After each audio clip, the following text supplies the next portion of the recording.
Health officials are out with new breast cancer screening guidelines, and that includes a new recommendation for what age women should start getting their mammograms, 40 now instead of age 50. Dr. Lisa Stempel is the chief of breast imaging for the Rush University System for Health. Thanks so much for joining us, doctor.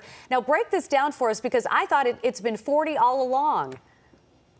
Well, the U.S. Preventive Services Task Force actually, back a few years ago, recommended that all women begin their screening at age 50. So we are very excited to see that they have looked at the innumerable scientific studies that show that we can save the most lives from breast cancer if we start screening women at the age of 40. So 10 years, a big jump here. Any other insight into why the task force advised this change? 1 out of every 6 breast cancers that occurs in our country occurs in women who are between the age of 40 and 50. So if we don't offer these women screening, we deny them all the benefits of early detection, including a 30 to 40% decreased risk of dying from breast cancer, the chance for having a smaller lumpectomy surgery instead of a more invasive mastectomy, and the chance to avoid chemotherapy. So because they made this recommendation, does that mean then that all insurance providers have to cover it?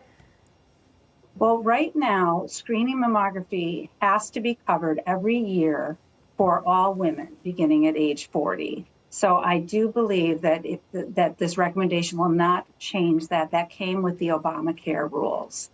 Okay, let's talk about the intervals that health officials are advising between mammograms. Has that changed? So that's the most disappointing part of this recommendation. The task force is advising that women are screened every other year. That is not what the American College of Radiology or the Society of Breast Imaging recommends. If we want to save the most lives, women should be screened every year beginning at age 40.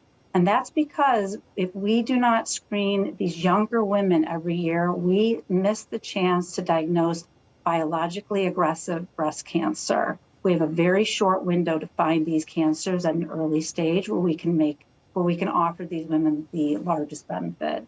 This is especially important for Black women who have a much higher chance of having biologically aggressive breast cancer, a 2-fold increased risk of aggressive breast cancer, and a 42% increased chance of dying from breast cancer. Oh my goodness, startling statistics. Dr. Lisa Stempel from Rush University Health System, thanks so much for joining us. Thanks for having me.